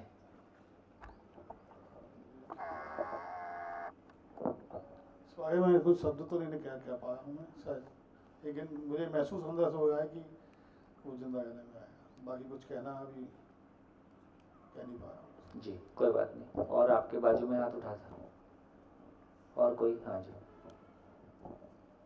हेलो। आपने YouTube पे सब देख लिया, मैं जानता हूँ। पकड़ेगी चोरी, बोलोगी नहीं इसलिए नहीं। हाँ जी, जिसने सुन लिया है उसको, उससे नहीं पूछ रहे हैं। जो पहली बार शिविर कर रहा है और जिसने नहीं सुना है, YouTube से भी नहीं सुना है। नहीं सुना। हाँ, आप बोलो। वो उसने ब्लड डोनेट किया तो मे बी वो तो उस टाइम तक के लिए ही वो जीना हुआ ना, वो रोज रोज तो थोड़ी ना ब्लड डोनेट करेगा, तो वो जीना हाँ, तो ब्लड देता ही रहूं तो मैं जी रहा हूँ। नहीं, मतलब वो तो खुशी से उस दिन के लिए मिलेगी ना, फिर दूसरे दिन तो वो जिंदा रहेगा, क्योंकि उतने टाइम तक ही तो उसने वो जीने वाली। हाँ, ऐसा भी तो नहीं है कि 1947 में मैंने ब्लड दिया था और उसके आधार पे मेरा भाव और विचार आज तक ठीक है। हाँ तो वही बात कर रही हूँ ना सर मैं भी। ऐसा नहीं है कि वो उतने टाइम तक ही उसको जीने वाली फीलिंग आएगी, फिर तो वो दूसरे दिन तो थोड़ी ना ब्लड डोनेट करेगा, तो फिर तो वो जिंदा ही रहेगा। हाँ जी। इसमें एक पहला प्रश्न जो आपका था कि कितने लोग जिंदा हैं कितने जी रहे हैं, तो ऐसा लगता है कि 99% लोग जिंदा हैं, शायद 1% जी रहे होंगे अपवाद स्वरूप, और उनकी भी गलती नहीं है, क्योंकि वो जिंदा रहना और जीना उनको लगता है कि जिंदा रहना ही जीना है शायद, तो इस वजह से वो डिफरेंशिएट नहीं कर पाए। कभी पता चले कि ये अलग अलग है तो शायद उसका शोध कार्य शुरू हो उस दिशा में। तो एक बात ये है। दूसरी बात जो आपका प्रश्न था कि ब्लड डोनेट का, तो ब्लड डोनेट करके उसने उसकी जान बचाई, मतलब जिंदा रहने में हेल्प किया है। तो जिंदा रहने में हेल्प किया, जिंदा रहने में हेल्प किया है, तो मुझे लगता है ये जिंदा रहने में आना चाहिए। अगर हाँ वो कुछ, फिर से वही कहूँगा कि अगर कुछ ज्ञान उसको सिखाया, कोई समझ दी, तो उससे मुझे लगता है जीने में वो चीज़ हेल्प करेगी। Thank you. हाँ जी। और तो क्लैरिटी बनी नहीं बनी? तो इनका ये कहना है कि यदि मैंने किसी को ब्लड दिया तो मैंने ब्लड दिया तो मुझको अच्छा तो लगा। मैंने अपने दोस्त को ब्लड दिया या समाज में भी किसी व्यक्ति को दिया, तो मेरे ब्लड देने से सामने वाले के जिंदा रहने में सहयोग मिला कि जीने में सहयोग मिला? और मुझको जो अच्छा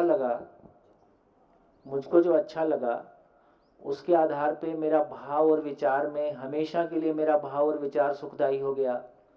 उससे मेरे भूतकाल की पीड़ा, वर्तमान से विरोध, भविष्य की चिंता मिट गई। मेरा रूप, बल, धन, पद पे कंपैरिजन के आधार पे जीना खत्म हो गया। क्या ये हो जाएगा? हाँ जी।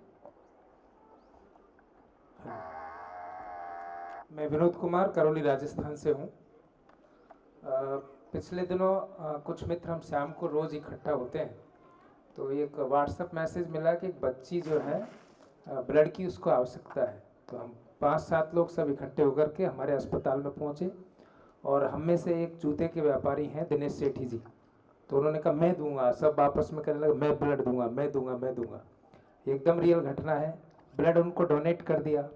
डोनेट करने के बाद, डोनेट करने गए थे तो उनके पिताजी बच्ची के बड़े बड़े भाव से एकदम आए थे। जैसे ही ब्लड डोनेट करा, उन्होंने ये भी नहीं पूछा कौन कहाँ से आया, किधर गए, क्या हुआ। तो एकदम वो आज तक दुखी हैं। कहते हैं यार मेरा ब्लड देने का मतलब ही कुछ नहीं निकला।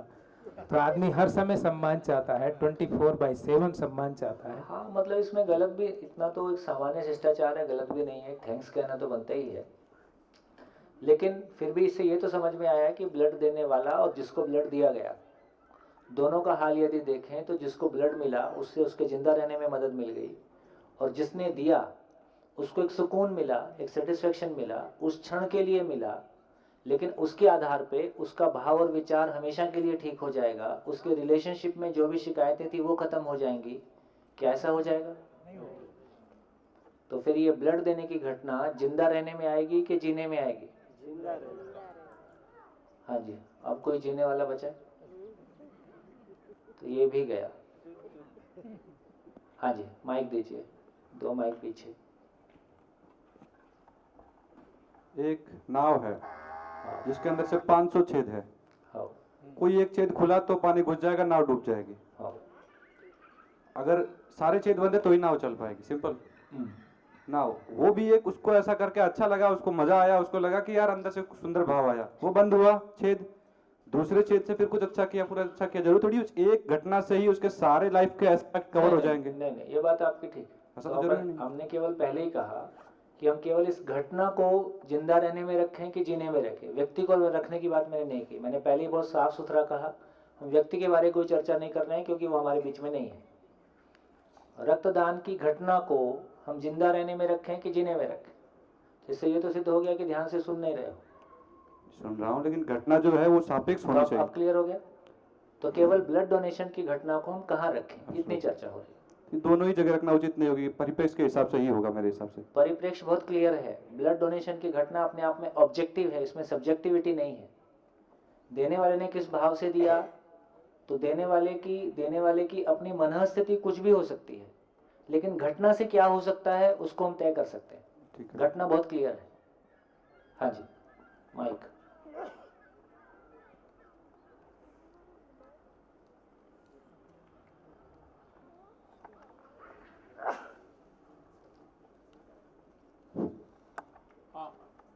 ब्लड डोनेशन जो व्यक्ति कर रहा है, जो भी जिसने दिया, वो उसका स्थायी भाव है और वो 65 बार आप बता रहे हैं कि किया उसने। तो मैं खुद को रख के देखूं तो हाँ, सारी विपरीत परिस्थितियों के बावजूद भी मेरा मूल स्वभाव नहीं बदला। मैं ब्लड डोनेशन कर रहा हूँ तो मैं जी रहा हूँ, जिंदा नहीं हूँ, जी रहा हूँ। आप ऐसा कहने में कोई दिक्कत नहीं है, लेकिन हमको सच्चाई को समझना होगा कि ब्लड डोनेट करने की जीना क्या है। जीने के बारे लिखा कि मेरा भाव हमेशा के लिए सुखदायी हो जाए, मेरा भाव हमेशा के लिए सुखदायी हो जाए, मेरे भीतर किसी भी तरह का अभाव, कन्फ्लिक्ट, असुरक्षा, नेगेटिविटी से मैं मुक्त हो जाऊं, हमेशा मेरे पास सभी आयाम में समाधान हो, सॉल्यूशन हो, मेरे रिलेशनशिप में कोई शिकायत ना हो। ठीक, तो क्या ब्लड डोनेट करने से, मैं ब्लड डोनेट करने मात्र से इस घटना की बात कर रहे हैं, उस व्यक्ति की बात नहीं कर रहे हैं कि उसकी स्थिति क्या है। क्या ब्लड डोनेट करने की घटना से आदमी की जिंदगी में कोई ऐसा परिवर्तन आएगा कि उसमें हमेशा के लिए उसका स्टेट ऑफ माइंड एक स्टेबल स्टेट ऑफ माइंड में बदल जाएगा? ठीक हो गया? तो हम व्यक्ति की चर्चा यहाँ नहीं कर रहे हैं कि वो किस भाव से कर रहा है, उसकी चर्चा हम नहीं कर रहे हैं। तो ये क्लैरिटी बनी कि ब्लड डोनेशन का मतलब इतना ही है कि दूसरे को हेल्प करने का कोई भाव है, उसके चलते मैंने कोई कर दिया। लेकिन ब्लड डोनेशन की घटना की वजह से मैंने ब्लड डोनेट किया, इसलिए हमेशा के लिए मेरा स्टेट ऑफ माइंड स्टेबल हो गया, मैं भय से और अभाव से मुक्त हो गया, हमेशा किसी आनंद को पा गया, और मेरे रिलेशनशिप में आज के बाद कोई प्रॉब्लम नहीं आएगी, या आएगी तो मैं हैंडल कर लूंगा। क्या इस मनस्थिति को पा जाऊंगा? ब्लड डोनेशन की वजह से, ये क्लियर रहने की जरूरत है। तो इससे ये हमारी क्लैरिटी बनी। फिर इसको क्या बोल रहे हैं, तो यहाँ देखिए हम इसको तीनों को 3 नाम दे देते हैं ताकि हमारी क्लैरिटी बन जाए कि हम क्या कहने की कोशिश कर रहे हैं। एक तरह का मानव है जिसको कह रहे हैं कि संवेदनहीन।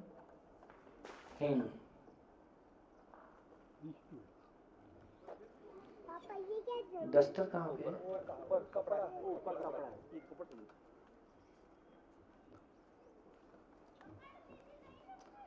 तो जो बात अभी आप कह रहे हैं उसका, उससे मतलब ये निकला कि देखिए अब कोई फर्क नहीं पड़ता कि व्यक्ति शिक्षित है या अशिक्षित है, कोई फर्क नहीं पड़ता कि अमीर है या गरीब है, कोई फर्क नहीं पड़ता कि वो मेल है या फीमेल है, या किसी भी धर्म का है या किसी भी जाति का है या किसी भी देश का है, इससे या किसी भी आयु का है। एक व्यक्ति हो सकता है कि वो संवेदनहीन, एक व्यक्ति जिसको कह रहे हैं कि संवेदनशील, एक तीसरी कैटेगरी है जिसको कह रहे हैं संज्ञानशील।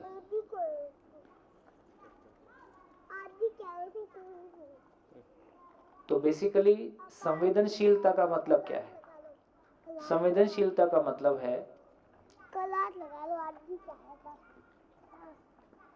अपने तन, मन और धन का प्रसन्नता पूर्वक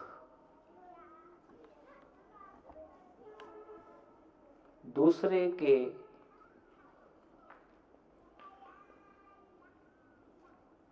जिंदा रहने के अर्थ में इन्वेस्ट करना, ये संवेदनशीलता है।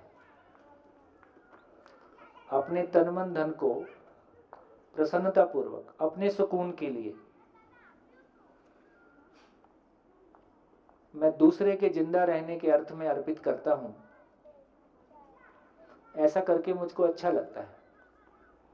मैं किसी गरीब बच्चे को ट्यूशन पढ़ा देता हूं, गाय बचाओ, पॉलिथीन हटाओ, पर्यावरण बचाओ, पानी बचाओ, तालाब खोदो, कंबल, गरीब को कंबल दे दो, किसी की पट्टी करा दो, चैरिटेबल हॉस्पिटल खोल दो। ये जितने भी तरह के काम हैं जिसमें कि हम संवेदनावश दूसरे के जिंदा रहने में सहयोगी होते हैं, ये एक बहुत मतलब संवेदनहीनता की तुलना में देखें तो ये संवेदनशील होना एक मानव की चेतना का अगला स्तर है। और सही मायने में संवेदनशीलता का पता तब चलता है जब अपने हम खून की सीमा में, ब्लड की सीमा से, अपने खून के रिश्तों की सीमा से बाहर जाकर दूसरों के तन मन धन, दूसरों के लिए अपना तन मन धन लगाते हैं। अपने घर में तो हम अपने बच्चों के लिए हो सकता है मोहवश भी कुछ कर रहे हो, कि अपने परिवार में अपने बच्चों के लिए कुछ करना मोहवश भी होता है।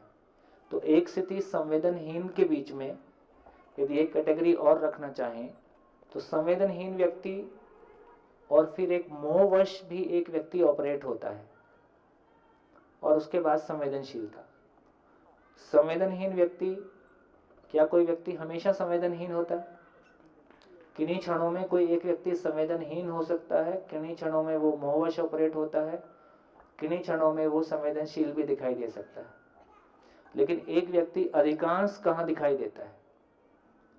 तो कुछ लोगों को देखेंगे तो आपको पता चलेगा कि वो अपना तन मन धन किसी सोशल कॉज के लिए लगाए हुए हैं और पूरी जिंदगी उन्होंने ऐसा लगा दिया। ऐसे लोग मिलते हैं हमारे आसपास, ऐसे लोग मिलते हैं। और जिनके प्रति लंबे समय तक ये समाज को भरोसा हो जाता है कि इसमें इसका कोई स्वार्थ नहीं है। देखिए, जो हम सामान्य डेटा ये कहता है कि हमारे देश में किसी को 20 साल ऑब्जर्व करते हैं और सामाजिक स्वीकृतियों के लिए 20 से 30 साल का समय है।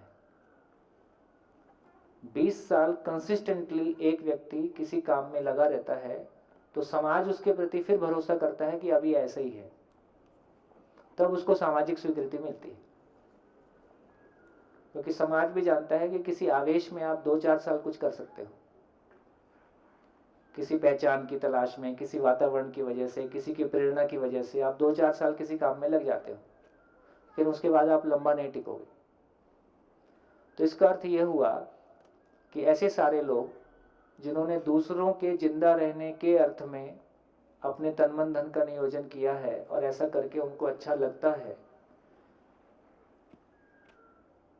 इसमें बहुत भौंडे तरीके से पहचान पाने को छोड़ दीजिए, लेकिन सामान्य रूप में कोई पहचान होती है, उसमें कोई बुराई भी नहीं है, सहज है वो। तो ये तीसरी एक कैटेगरी हो गई जिसको हम कह सकते हैं कि संवेदनशीलता। और वो सारे एग्जाम्पल कहाँ चले जाएंगे जिनकी हम चर्चा कर रहे थे अच्छे लोगों की?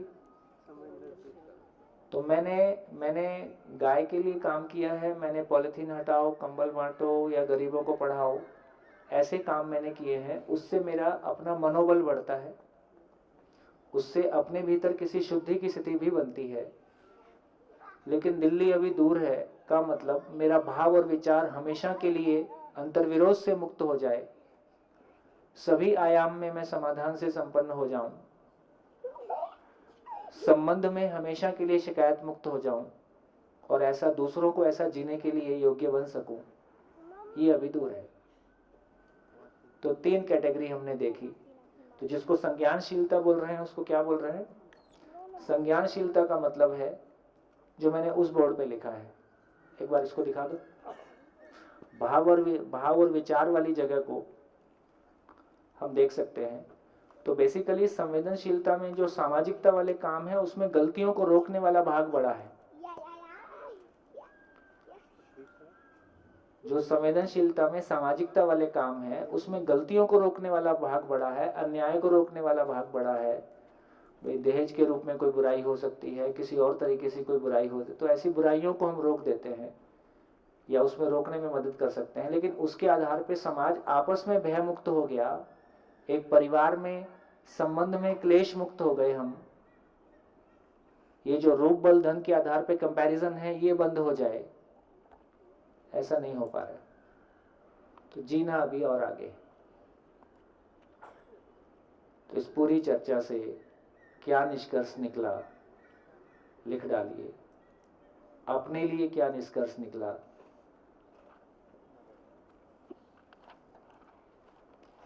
तो संवेदनशीलता अपने आप में कोई अच्छी स्थिति है। संवेदनशीलता संज्ञानशीलता के नजदीक है, लेकिन फिर भी अभी संज्ञानशीलता आगे है। तो कितने क्षणों में हम संवेदनहीन होते हैं। अब हम अपना आकलन कर सकते हैं, कब मैं संवेदनहीन होता हूं, कब मैं मोहवश ऑपरेट होता हूं, कब मैं संवेदनशीलता से ऑपरेट होता हूं, कब मैं संज्ञानशीलता से ऑपरेट होता हूं। आज का दिन अपनी स्थिति को पहचानने का दिन है। एक बार क्लियरली हम अपनी स्थिति को पहचान लेंगे, कहां खड़ा हूं, कहां जाना है, तो अगले 7 दिन की यात्रा हम कर पाएंगे। जितना क्लियरली अपनी स्थिति को पहचानेंगे, उतना क्लियरली आगे की यात्रा को हम पहचानेंगे। तो हम जाना कहाँ है? संज्ञानशीलता। जीना हो जाए, निर्विरोध जीना हो जाए भीतर और बाहर, और इसको मल्टीप्लाई भी किया जा सके। लेकिन मैं अभी कहाँ अपने आप को खड़ा हुआ पाता हूं? तो कई सारे स्टेप्स सामने दिखाई दे रहे हैं। इसके बावजूद भी कोई आपके मन में अंतर्विरोध हो, किसी बात से असहमति हो, पहले ही लिखा गया है, मानने की आवश्यकता नहीं है, हम बात कर सकते हैं। लिख डालिए क्या समझ में आया इस पूरी चर्चा से, अपने बारे क्या समझ में आया, मैं कहाँ हूं।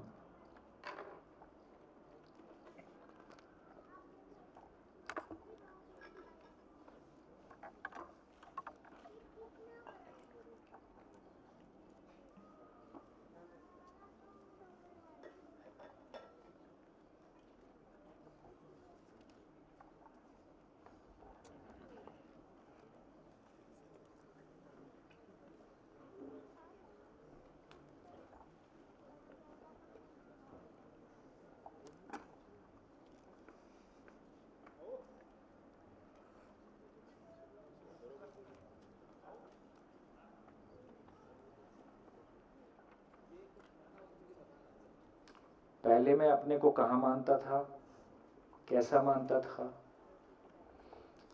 पूरा आईना सामने आया है तो अपने आप को कैसा पाता हूं।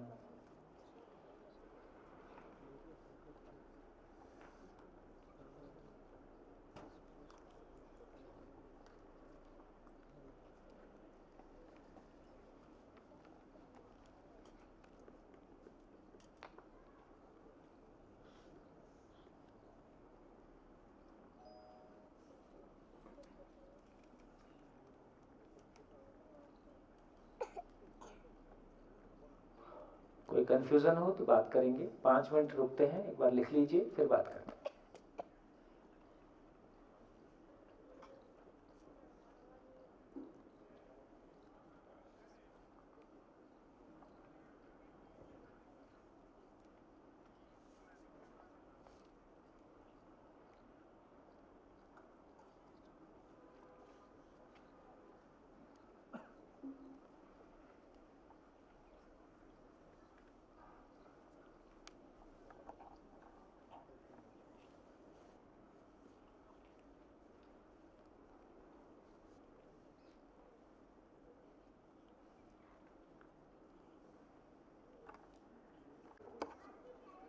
बढ़िया। तो आईने में खुद को देख पाना, यही स्वनिरीक्षण है। आईना बोर्ड पे है, इस बोर्ड के आईने में अब मैं अपने आप को देखता हूं, तो इसका नाम स्वनिरीक्षण है। स्वयं का निरीक्षण करना, मैं कैसा हूं।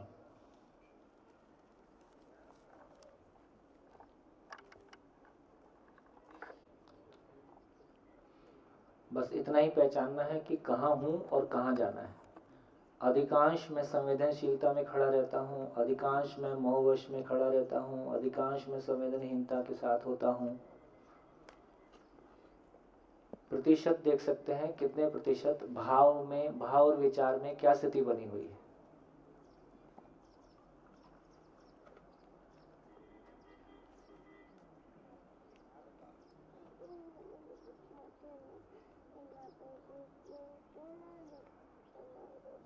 हाँ जी, तो बताइए कहाँ पहुंचे।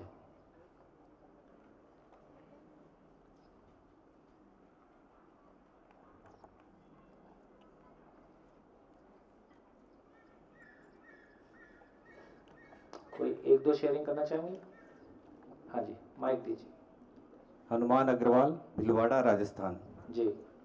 मैं प्रत्येक क्षण और जो भी विषय मेरे सामने आता है उसमें अब तक संवेदनशील रहा हूँ और संज्ञानशीलता की ओर बढ़ना चाहता हूँ। जी, बढ़िया।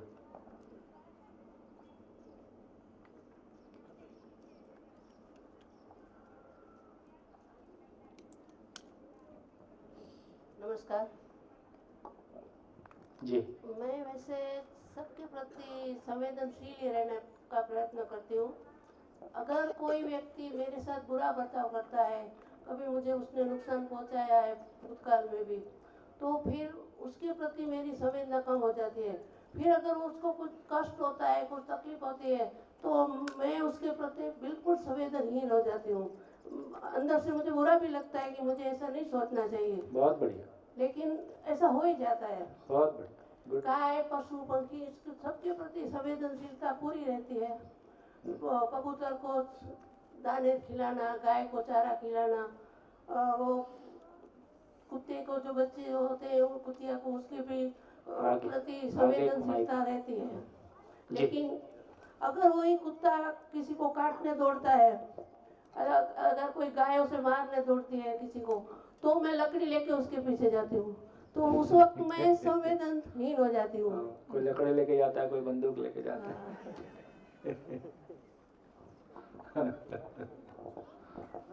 जी। ओम जी। हाँ जी। मेरा सूर्य सूचक संकेत रुद्रानंद सरस्वती जी। आचार्य जी, एक शंका उत्पन्न हुई है। आपने अभी लिखा है संवेदनशील मोह, संवेदनहीन मोह और संवेदनशील।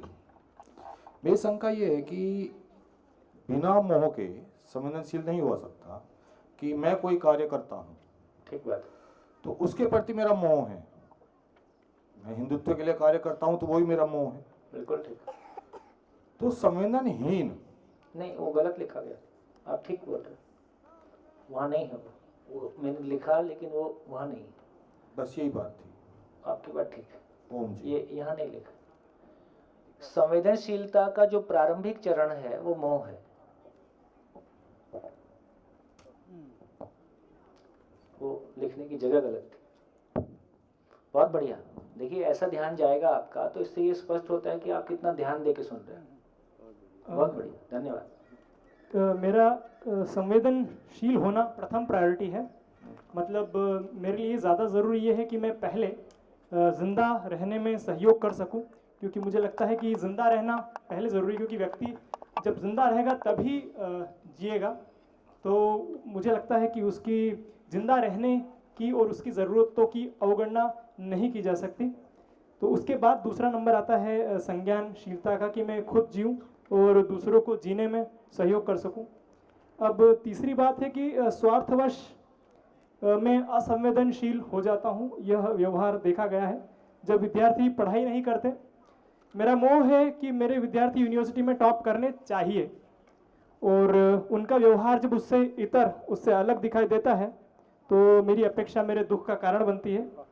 तो उस समय मैं संवेदनहीन हो जाता हूँ, यानी फिर मैं ऐसे शब्दों का प्रयोग करता हूँ जो मैं मानता हूँ कि उन्हें नहीं डांटना चाहिए, क्योंकि दे आर क्वाइट यंग।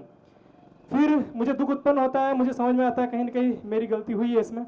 फिर मैं अपने सॉफ्टवेयर को रिसेट करता हूँ और दुख से मुक्त होता हूँ किसी प्रकार। जी, बढ़िया। हाँ जी, लास्ट। हाँ जी, आप क्या?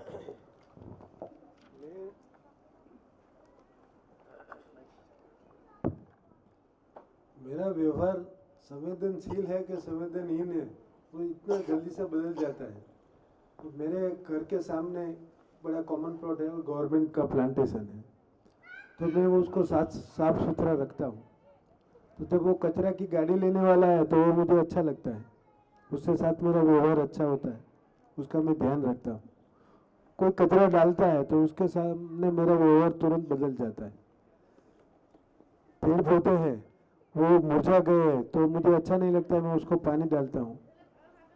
कोई मिल गया कि उसको खाती है तो अच्छा नहीं लगता है। बच्चे खेलते हैं वो अच्छा लगते हैं, बच्चे तो तोड़ते हैं वो अच्छा नहीं लगते। तो तुरंत मैं क्या हूँ वो पता करना ही बहुत मुश्किल हो जाता है। बहुत बढ़िया। ये है स्वनिरीक्षण, कैसे अपने ऊपर ध्यान जा रहा है। चाय के बिना कोई स्वनिरीक्षण नहीं हो सकता। सही सही सबसे बड़ा संजय सूरत से। मैं अलग अलग एस्पेक्ट में मेरी लाइफ को देखा तो प्रोफेशन में मैं संवेदनशील हूँ, जहाँ फैमिली की बात आती है वहाँ पे मोहवश हूँ, सामाजिक स्ट्रक्चर की बात आती है तो मोहवश और संवेदनहीन भी हूँ, और बहुत सारी जगह पे प्रोफेशन में ऐसी काम होता है तो वहाँ संज्ञानशील पाया है मैंने, जहाँ फ्लो में हूँ।